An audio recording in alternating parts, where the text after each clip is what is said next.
ნუ ეხა პირველ რიგში გეტყვით იმას, რომ რატო წვალობენ გაუგებარია, ხო პირდაპირ შექმნან დინარაძის სამინისტრო და ახკარად, კი ბატონო.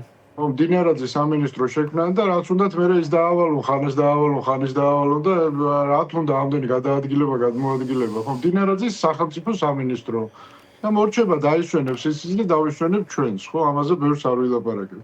ეხა რაც შეეხება თვითონ ამ პროცესს, ხო, ეხა ну ჩვენ ამაზე ხშირად გვისაუბრია, ხო, არანაირი გუნდი რეალურად არ არსებობს. ხო, საკადრო გადაწყვეტილებები არანაირ გუნდში არ მიიღება, იღებს ერთი ადამიანი და მისი გარემოცვა, ხო? და ეს გარემოცვა შეიძლება სულაც არ იყოს, ესე რომ ვთქვათ, თანამდებობებზე. გარემოცვა შეიძლება იყოს ბიძაშვილი, მამიდაშვილი, ვიღაც ახლობელი, აი მაგალითად კულტურის მინისტრმა რა შეეშალა ვისთან კულტურის მინისტრს ჩვენ ხო არ ვიცით, ხო? ეხლა ვიღაცაზე ძვირფასი ჩანთით შეიძლება სადღაც გაიარა და ვიღაც ეს არ მოეწონა ძვირიანი ჩანდა, ამას რატო უჭირავს? ან ეს ჩანთა მე მინდოდაო და ამას რატო აქვს? ან ვიღაცისნაირი კაბა ჩაიცვა, ხო, დიორის, ან რაღაც ესეთი გააკეთა, რაღაც შეეშალა და მე აბავი მიუტანეს ვინც ამ გადაწყვეტილებებს იღებს და იმან ფეხები დააბაკუნა. ეხა ესე ხდება ესეთ სისტემებში. დინარაძეს რამე ძვირადღირებული ეცვა მაგალითად ფეხს. არა, დინარაძეს თქვენ იცით ხომ იმას რა დავარქვი თავის დროზე ქართული პოლიტიკის, ეხა ნუ რაღაცა რა ვიცი, ეხა ქართული პოლიტიკის რობინზონ კრუზო, არ ვიცი, მარკო პოლო შეიძლება უწოდოთ ან რაღაც ახალი ის უნდა მოვიფიქროთ, ხო?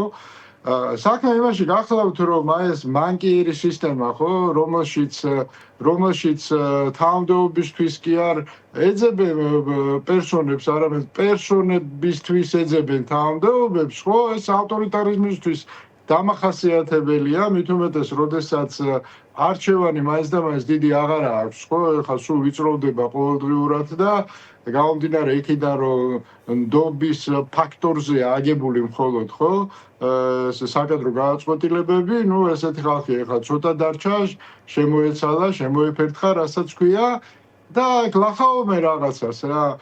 ბიზნესთვის საერთოდ აი ეს თქვენ რომ გუნდი ახსენეთ, არანაირი გუნდი არ არსებობს. ბიზნესამ ქართულ პოლიტიკაში ხელისუფლებაში შექმნა ერთგვარი დენდროპარკი, იცით თქვენ რომ ხეები უყვარს, მცენარეები უყვარს, ცოცხალი არსებები არ უყვარს ბიზნესს. მცენარეები უყვარს, ხო?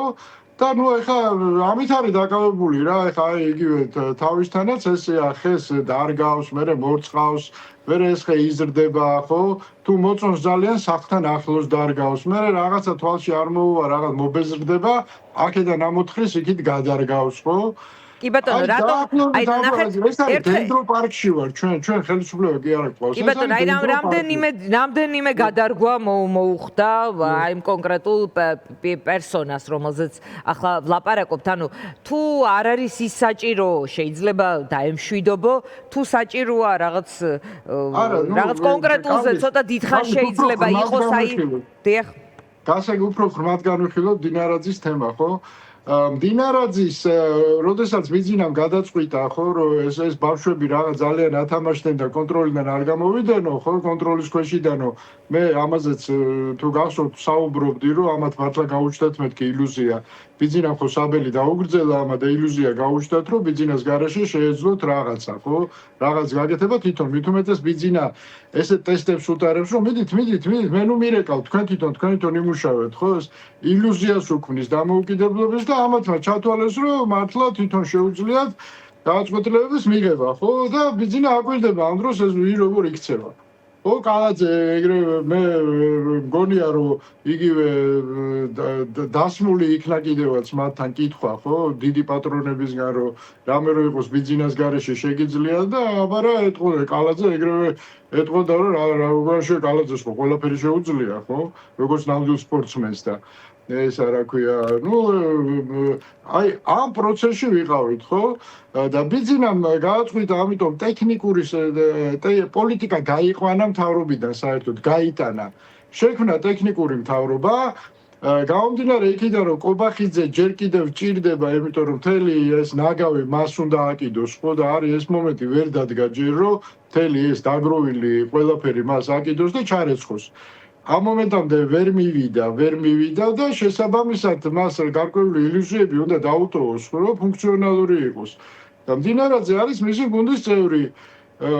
ტექნიკურად გაიყვანა იმიდან, რა ქვია, ძალოვანი სისტემებიდან, მით უმეტეს არაკომფორტული იყო მისთვის იქ ზეტებთან და ასე შემდეგ, ესე რომ ვთქვათ, ამ გუნდის წვდომა არაკომფორტული იყო ბიზნესთვის, პირდაპირ კურაციის ქვეშ გადაიტანა ძალოვანი სისტემა, იმიტომ რომ ძალოვანი სისტემის მეშვეობით აკონტროლებს ის ძალაუფლებას ეს სავსებით ანუ თავისივე დაგრძელებული საბელი ახლა ძალიან ახლოს დაამოკლა და მოახდინა ახლა ფაქტობრივად მოახდინა იმის რა ქვია კობახიძის სრული სტერილიზაცია, რომ მისი გაგდება, ჩარეცვა, ხო, როცა ეს მომენტი დადგება, პრობლემური არ იყოს. ფეხებში არავინ არ გაევლანდოს ამ დროს, ხო?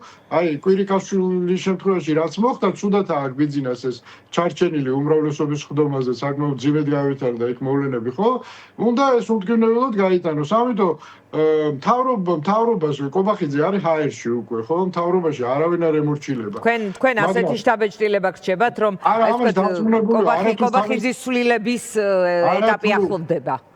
რა თქმა უნდა, თუმცა მე არ ვამბობ როდის დადგება, ხო? ბიზნესა ეს ბევრ ფაქტორზეა დამოკიდებული, ხო? როდის გადაწყვეტს ბიზნესა საბოლოო გადაწყვეტილებებს როდის მიიღებს პოლიტიკურ გაგრძელებაზე. დღეს ხო ის ელოდება იგივე საგარეო განვითარებებს, რაღაცებს, უკრაინა, რუსეთში რა მოხდება, ირანის ირგვლივ რა მოხდება.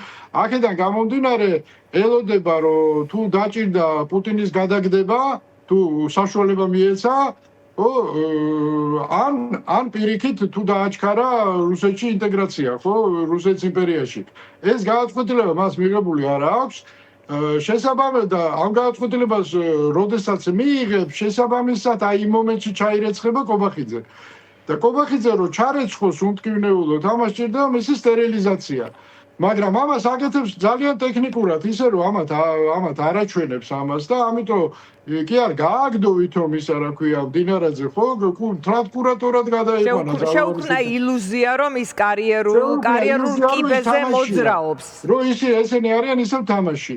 ამან მართლა დაიჯერა რომ რაღაცის კურატორი იყო, გავიდა რაღაც პერიოდი, ამოაგდეს ეთყობა მოსმენებიდან, ამოაგდეს ბევრი რამიდან. მე რაღაცების გაკეთება დაჭირდა, ეთყობა სუსმაც და იმან შინაგან საქმეთა სამინისტრომაც ერთ ადგილზე გაუშვეს, ხო? რომ ვაფშე ვინახა რა გინდა, ხო? ანუ უკვე აი ეს დაძაბულობა შეიქმნა. ეს დაძაბულობა რო შეიქმნა, ეხა მოდი ეხა ამას კობახიძეს გაგდება რახან არ გადაუწყვეტია, ამას ეუბნება რა, რამე მოუგონო და მოუგონეს რა.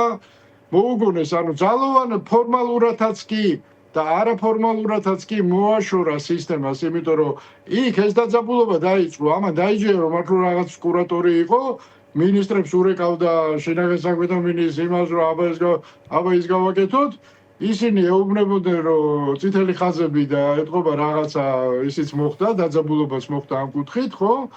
და გასაგებია ამას რაც მოყვა საბოლოო ჯამში. ანუ ეს არის შიგა სასახლის თამაშებია რა. მე ხა ლაპარაკობ ეხლა მე კონკრეტულად რომ ზუსტად ესე მოხდა ამას კი არ ვამბობ, ზოგადი მოდელის აღწერას ვახდენ თქვენთან, რომ რა შეიძლება რა თავების მარხვა მიდიოდეს ამ ყველაფრის უკან.